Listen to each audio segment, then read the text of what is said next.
दोस्तों आप सभी को राधे राधे। आज हम हिंदी पेडागोजी के उन्हीं महत्वपूर्ण प्रश्नों को देखेंगे जो कि परीक्षा की दृष्टि से बहुत ही हेल्पफुल हैं। तो स्टार्ट करते हैं। सतीश 7वीं कक्षा का विद्यार्थी है। वह निबंध लिखते समय कुंजी या गाइड से रटी हुई भाषा का प्रयोग करता है। इसके कार्डों में सबसे कमजोर कार्ड हो सकता है। दोस्तों बताइएगा इसका राइट आंसर क्या है। उसकी लिखित भाषा पर पकड़ नहीं है, उसमें विचार करने का सामर्थ्य नहीं है, या सृजनात्मक लेखन की शिक्षण पद्धति उचित नहीं है, या उसकी मौखिक भाषा बेहद कमज़ोर है। बताइएगा दोस्तों इसका राइट आंसर क्या है। इसका राइट आंसर है डी, उसकी मौखिक भाषा बेहद कमज़ोर है। अगला प्रश्न देखेंगे। उच्च प्राथमिक स्तर पर हिंदी भाषा शिक्षण का एक सर्वाधिक महत्वपूर्ण उद्देश्य है। बताइएगा दोस्तों इसका राइट आंसर क्या है। बच्चों में कहानियों को शब्द से दोहराने की क्षमता का विकास करना, बच्चों को व्याकरण के नियमों को कंठस्थ करवाना, या बच्चों को पाठ के अंत में दिए गए उदाहरणों का अभ्यास करवाना, या बच्चों में समझ के साथ पढ़ने और लिखने की क्षमता का विकास करना। बताइएगा दोस्तों इसका राइट आंसर क्या है। यहाँ पर आपसे पूछा गया था कि उच्च प्राथमिक स्तर पर हिंदी भाषा शिक्षण का एक सर्वाधिक महत्वपूर्ण उद्देश्य क्या है। इसका राइट आंसर है डी, बच्चों में समझ के साथ पढ़ने और लिखने की क्षमता का विकास करना, यह इसका राइट आंसर है। अगला प्रश्न देखेंगे। दोस्तों भाषा सीखने में सबसे बड़ा बाधक तत्व क्या है। बताइएगा इसका राइट आंसर क्या है। भाषा सीखने में सबसे बड़ा बाधक तत्व क्या हो सकता है। भाषाई प्रयोग के अवसर, या इकाई परीक्षण, या भाषा में आकलन, या पाठ्य पुस्तक। दोस्तों इसका राइट आंसर बताइएगा। इसका राइट आंसर है सी, भाषा में आकलन। भाषा सीखने में सबसे बड़ा बाधक तत्व भाषा में आकलन हो सकता है। अगला प्रश्न देखेंगे। भाषा शिक्षक में होना आवश्यक नहीं है। बताइएगा इसका राइट आंसर क्या है। व्याकरण का ज्ञान, सुंदर लेख, विषय और मूल्यांकन विधियों का ज्ञान, रसायनों का ज्ञान होना। बताइएगा दोस्तों इसका राइट आंसर क्या है। दोस्तों इसका राइट आंसर बताइएगा। इसका राइट आंसर है डी, रसायनों का ज्ञान होना। रसायनों का ज्ञान होना भाषा शिक्षक में होना आवश्यक नहीं है, जबकि भाषा शिक्षक के लिए व्याकरण का होना, सुंदर लेख, विषय और मूल्यांकन विधियों का ज्ञान होना आवश्यक है। अगला प्रश्न देखेंगे। गद्य शिक्षण में काठिन्य निवारण किया जा सकता है। बताइएगा दोस्तों इसका राइट आंसर क्या है।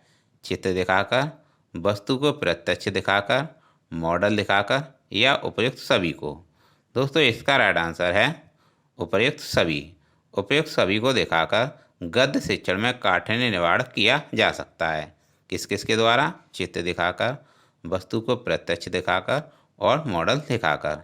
इसका राइट आंसर है डी।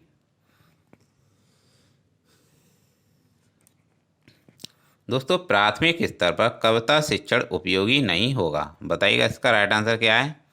जिसे छात्र सरलता से समझ सकें, जो कविताएं छात्रों की सृजनशीलता को बढ़ाने वाली हों, या जो कविताएं अंतर्राष्ट्रीय वादों से संबंधित हों, या जिनमें नीति, हास्य, वीरता, देशभक्ति जैसी भावनाएं निहित हों। तो दोस्तों बताइएगा इसका राइट आंसर क्या है। प्राथमिक स्तर पर कविता शिक्षण उपयोगी नहीं होगा। इसका राइट आंसर बताइएगा।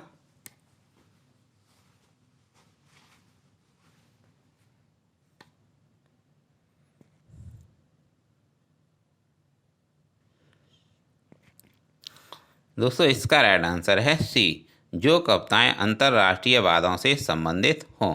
प्राथमिक स्तर पर कविता शिक्षण उपयोगी नहीं होगा। तो सी इसका राइट आंसर है।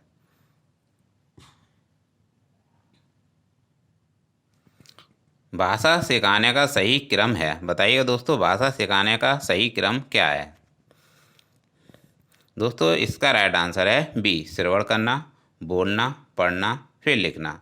यह भाषा सिखाने का सही क्रम है, जो कि आपको याद रखना है। आगे देखेंगे। 8वीं कक्षा के बच्चों के भाषा आकलन के लिए आप किसे सबसे कम महत्वपूर्ण मानते हैं। बताइएगा इसका क्या राइट आंसर है। किसी कहानी को नाटक में रूपांतरित करना, साहित्यिक समारोह का आयोजन करना, या लिखित परीक्षाओं का आयोजन करना, या किसी विषय पर अपने विचार प्रकट करना। बताइएगा इसका राइट आंसर क्या है। 8वीं कक्षा के बच्चों के भाषा आकलन के लिए आप किसे सबसे कम महत्वपूर्ण मानते हैं? इसका राइट आंसर बताइएगा। दोस्तों इसका राइट आंसर बताइएगा।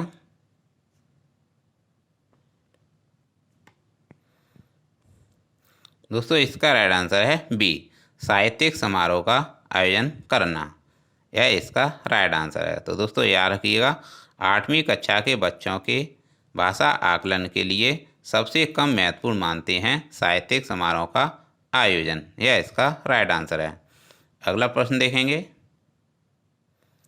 रूपा बड़े समूह के सामने अपनी बात कहते समय अटकती है। एक शिक्षक के रूप में आप उसकी सहायता कैसे करेंगे? बताइएगा दोस्तों इसका राइट आंसर क्या है।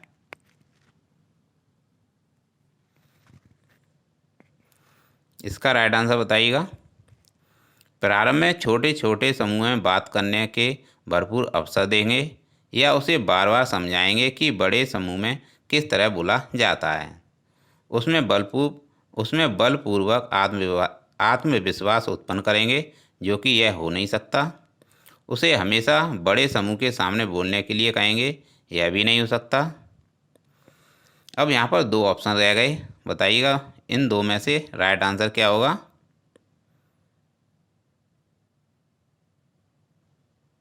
दोस्तों इसका राइट आंसर है पहला, प्रारंभ में छोटे छोटे समूह में बात करने के भरपूर अवसर देंगे। यह इसका राइट आंसर है। दोस्तों यहाँ पर आपसे पूछा गया था, रूपा बड़े समूह के सामने अपनी बात कहते समय अटकती है। एक शिक्षक के रूप में आप उसकी कैसे सहायता करेंगे? तो इसका राइट आंसर है, प्रारंभ में छोटे छोटे समूह में बात करने के भरपूर अवसर देंगे। आगे देखेंगे। भाषा शिक्षण के अंतर्गत वर्तनी संबंधी त्रुटियों का निवारण करना चाहिए। बताइएगा इसका राइट आंसर क्या है। इसका राइट आंसर बताइएगा। वर्तनी का शुद्ध उच्चारण एवं लेखन अभ्यास करवाकर, या त्रुटियों का प्रकार गिनाकर, या वर्तनी के बारे में कुछ बातें बताकर, या त्रुटियों की उपेक्षा करके। तो दोस्तों इसका राइट आंसर बताइएगा। यहाँ पर आपसे पूछा गया कि भाषा शिक्षण के अंतर्गत वर्तनी संबंधी त्रुटियों का निवारण करना चाहिए। तो दोस्तों इसका राइट आंसर है ए, वर्तनी का शुद्ध उच्चारण एवं लेखन अभ्यास करवाकर। यह इसका राइट आंसर है। ये इसका राइट आंसर है। अगला प्रश्न देखेंगे। उच्च प्राथमिक स्तर पर भाषा सीखने सिखाने की प्रक्रिया में किसकी उपेक्षा बिल्कुल नहीं की जा सकती? बताइएगा इसका राइट आंसर क्या है। शिक्षक के शास्त्रीय ज्ञान, बच्चों की भाषिक पृष्ठभूमि, बच्चों की सामाजिक श्रेणी, या बच्चों की पाठ्य पुस्तकीय ज्ञान। बताइएगा दोस्तों इसका राइट आंसर क्या है। इसका राइट आंसर बताइएगा। दोस्तों इसका राइट आंसर है बी, बच्चों की भाषिक पृष्ठभूमि। यहाँ पर आपसे पूछा गया था कि उच्च प्राथमिक स्तर पर भाषा सीखने सिखाने की प्रक्रिया में बच्चों की भाषिक पृष्ठभूमि की उपेक्षा बिल्कुल नहीं की जा सकती। राइट आंसर है बी। अगला प्रश्न देखेंगे। वर्णों के उस समूह को जिससे कोई निश्चित अर्थ निकाला हो कहा जाता है। बताइएगा इसका राइट आंसर क्या है। शब्द, वर्ण समूह, या वक्तव्य। बताइएगा इसका राइट आंसर क्या है। वर्णों के उस समूह को बताइए जिससे कोई निश्चित अर्थ निकाला हो, उसे क्या कहा जाता है? उसे क्या कहा जाता है? बताइएगा इसका राइट आंसर क्या है। इसका राइट आंसर है ए, शब्द कहा जाता है। अगला प्रश्न देखेंगे। वे कथन जो आपसी व्यवहार में सामान्य रूप से प्रयुक्त होते हैं उन्हें क्या कहते हैं? अनौपचारिक कथन, औपचारिक कथन, प्रासंगिक कथन, या तर्कसंगत कथन। दोस्तों इसका राइट आंसर बताइएगा। वे कथन जो आपसी व्यवहार में सामान्य रूप से प्रयुक्त होते हैं उन्हें कहते हैं अनौपचारिक कथन, ए इसका राइट आंसर है। तो दोस्तों याद रखिएगा, वे कथन जो आपसी व्यवहार में सामान्य रूप से प्रयुक्त होते हैं उन्हें अनौपचारिक कथन कहते हैं। अगला प्रश्न देखेंगे, व्याकरण शिक्षण की वह पद्धति अपेक्षाकृत अधिक उचित है जिसमें, बताइएगा इसका राइट आंसर क्या है। बच्चे नियमों को कंठस्थ कर लेते हैं, या बच्चे उदाहरणों से नियमों की ओर जाते हैं, या बच्चे नियमों से उदाहरण की ओर जाते हैं, या बच्चे सूत्रों का प्रयोग करते हैं। बताइएगा इसका राइट आंसर क्या है। दोस्तों इसका राइट आंसर है बी, बच्चे उदाहरणों से नियमों की ओर जाते हैं। यह इसका राइट आंसर है।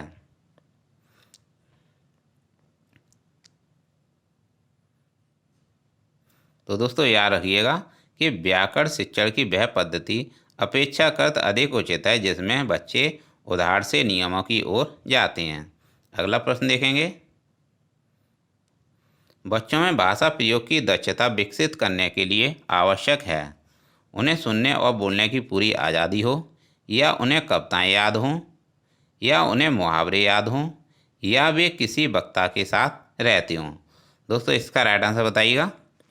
इसका राइट आंसर है ए, उन्हें सुनने और बोलने की पूरी आज़ादी हो। बच्चों में भाषा प्रयोग की दक्षता विकसित करने का सबसे उचित तरीका है उन्हें सुनने और बोलने की पूरी आज़ादी हो। अगला प्रश्न देखेंगे, मोना अक्सर लिखते समय शब्दों के अक्षरों को छोड़ देती है, जैसे पढ़ती को पति, पढ़ती को पति, अवनव को अनव लिखना। इसका सबसे उपयुक्त कारण हो सकता है कि, बताइएगा इसका राइट आंसर क्या है। उसे लिखना रुचिकर नहीं लगता हो, या उसके विचार और लिखने की गति में सामंजस्य ना हो, या उसके विचारों में स्पष्टता ना हो, या उसे मात्राओं का ज्ञान ना हो। बताइएगा दोस्तों इसका राइट आंसर क्या है। इसका राइट आंसर बताइएगा। दोस्तों इसका राइट आंसर है सी, उसके विचारों में स्पष्टता ना हो। यह इसका राइट आंसर है। दोस्तों यहाँ पर आपसे पूछा गया था कि मोना अक्सर लिखते समय शब्दों के अक्षरों को छोड़ देती है, जैसे कि पढ़ती को वह पति बोलती है, अवनव को वह अनव लिखती है। इसका सबसे उपयुक्त कारण हो सकता है कि उसके विचारों में स्पष्टता ना हो। यह इसका राइट आंसर है। अगला प्रश्न देखेंगे, अपनी कक्षा में समावेशी माहौल का निर्माण करने के लिए आप किस बात को सबसे अधिक महत्वपूर्ण मानते हैं। बताइएगा इसका राइट आंसर क्या है। विभिन्न प्रकार के दृश्य श्रव्य संसाधनों का सदैव अनिवार्य प्रयोग, स्वयं के बोलने की गति को बहुत धीमा रखना, या सभी बच्चों से सभी भाषिक प्रकारों को समान रूप से संपादित करवाना, या विभिन्न प्रकार के दृश्य श्रव्य संसाधनों का आवश्यकता अनुसार उचित प्रयोग। बताइएगा इसका राइट आंसर क्या है। इसका राइट आंसर बताइएगा। दोस्तों यहाँ पर आपसे पूछा गया है कि अपनी कक्षा में समावेशी माहौल का निर्माण करने के लिए आप किस बात को सबसे अधिक महत्वपूर्ण मानते हैं। बताइएगा इसका राइट आंसर क्या है।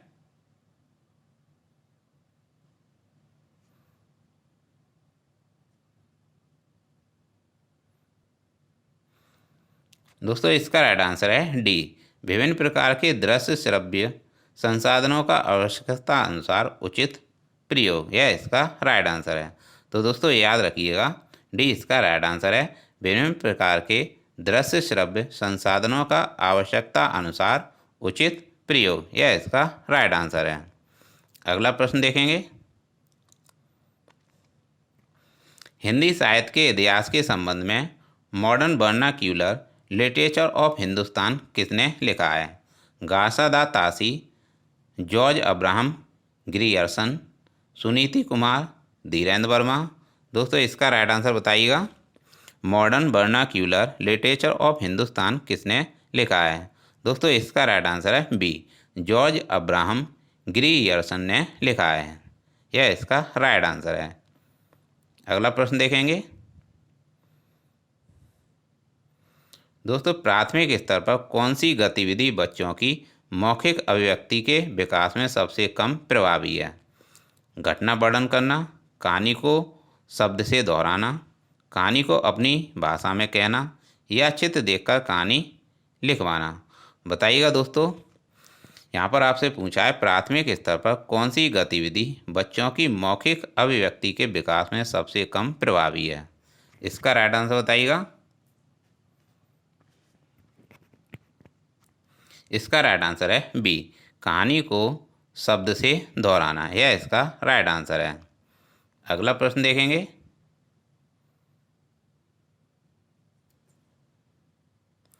मुहावरे और लोकोक्तियों का प्रयोग के संदर्भ में कौन सा कथन उचित है? यह भाषा का अनिवार्य हिस्सा है, यह भाषा प्रयोग को प्रभावी बनाते हैं, यह भाषा को नियंत्रित करते हैं, या यह भाषा का अलंकरण इनका कार्य है। बताइएगा इसका राइट आंसर क्या है। बताइएगा इसका राइट आंसर क्या है।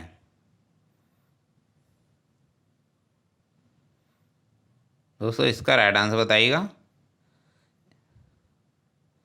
इसका राइट आंसर है बी, यह भाषा प्रयोग को प्रभावी बनाते हैं। तो दोस्तों याद रखिएगा, यहाँ पर आपसे पूछा है मुहावरों और लोकोक्तियों का प्रयोग के संदर्भ में कौन सा उचित कथन है, कौन सा कथन उचित है। तो दोस्तों इसका राइट आंसर है बी, यह भाषा प्रयोग को प्रभावी बनाते हैं। यह इसका राइट आंसर है। अगला प्रश्न देखेंगे नीता ने सभी बच्चों को एक अनुच्छेद दिया जिसमें प्रत्येक पांचवीं शब्द की जगह रिक्त स्थान था जिसे बच्चों को भरना था। नीता ने किसका प्रयोग किया? बताइएगा दोस्तों इसका राइट आंसर क्या है। पठन परीक्षण, लेखन परीक्षण, व्याकरण परीक्षण या क्लोर परीक्षण। बताइएगा इसका राइट आंसर क्या है। यहाँ पर आपसे पूछा गया है कि नीता ने सभी बच्चों को एक अनुच्छेद दिया था जिसमें प्रत्येक पांचवीं शब्द की जगह रिक्त स्थान था जिसे बच्चों को भरना था। नीता ने किसका प्रयोग किया? बताइएगा दोस्तों। दोस्तों बताइएगा नीता ने किस परीक्षण का प्रयोग किया था? इसका राइट आंसर है डी, नीता ने क्रोल परीक्षण का प्रयोग किया।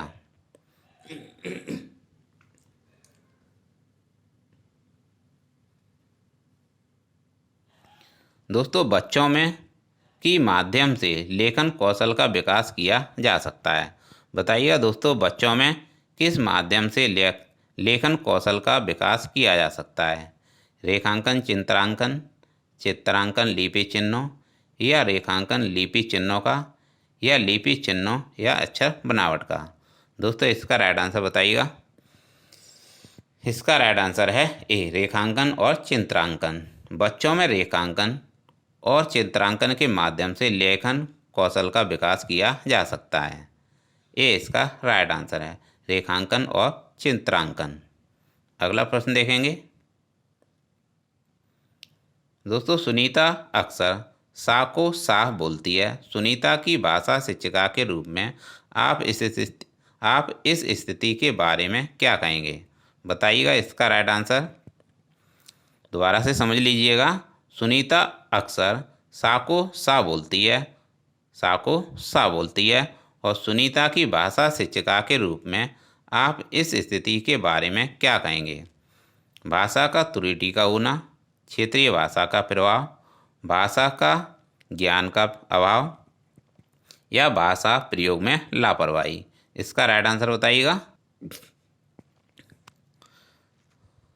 दोस्तों इसका राइट आंसर है बी, क्षेत्रीय भाषा का प्रभाव। यह इसका राइट आंसर है।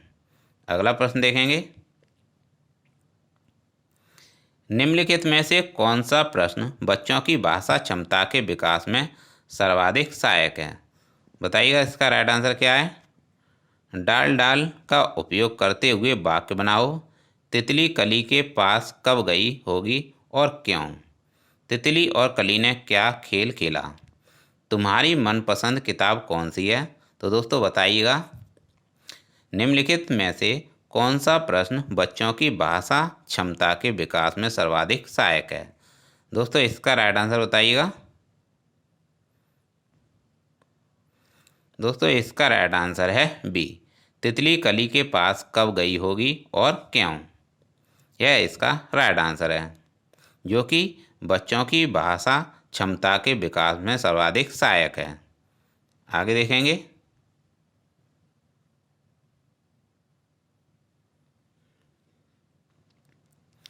दोस्तों, सामाजिक अंतरक्रिया की अवधारणा किससे संबंधित है? इसका राइट आंसर है दोस्तों वायगॉत्स्की। सामाजिक अंतरक्रिया की अवधारणा वायगॉत्स्की से संबंधित है। अगला प्रश्न देखेंगे। स्पिनर ने भाषा सीखने की प्रक्रिया में सर्वाधिक बल दिया है।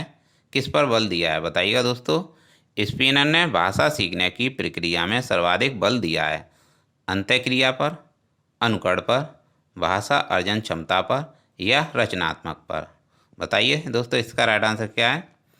स्पिनर ने भाषा सीखने की किस प्रक्रिया पर सर्वाधिक बल दिया है? इसका राइट आंसर है बी, अनुकरण इसका राइट आंसर है। अगला प्रश्न देखेंगे। बच्चों की भाषाई क्षमताओं के आकलन के लिए सर्वाधिक सहायक है। बताइए दोस्तों, क्या सहायक है? बच्चों की भाषाई क्षमताओं के आकलन के लिए सर्वाधिक सहायक क्या है? बच्चों की परस्पर अनौपचारिक बातचीत, या बच्चों की कक्षा में औपचारिक बातचीत, या बच्चों और शिक्षक की परस्पर औपचारिक बातचीत, या बच्चों का शिक्षक द्वारा प्रदत्त अभ्यास कार्य करना। बताइए इसका राइट आंसर क्या है? दोस्तों, इसका राइट आंसर बताइएगा। बच्चों की भाषाई क्षमताओं के आकलन के लिए सर्वाधिक सहायक है बी, इसका राइट आंसर है। दोस्तों, बी इसका राइट आंसर नहीं है, ए इसका राइट आंसर है, बच्चों की परस्पर अनौपचारिक बातचीत। तो याद रखिएगा कि बच्चों की परस्पर अनौपचारिक बातचीत बच्चों की भाषाई क्षमताओं के आकलन के लिए सर्वाधिक सहायक है। ए इसका राइट आंसर है। लास्ट प्रश्न देखेंगे। कौन सा प्रश्न कक्षा में बहुभाषिकता को पोषित करता है? बताइएगा इसका राइट आंसर। एक अच्छी लगने वाली मैक को क्या कहेंगे? बुरी लगने वाली मैक को क्या कहेंगे? या तुम्हारे घर में किस किस की मैक आती है? लास्ट है, फूलों के नाम अपनी भाषा में लिखो। दोस्तों, इसका राइट आंसर बताइएगा। कौन सा प्रश्न कक्षा में बहुभाषिकता को पोषित करता है? इसका राइट आंसर बताइएगा।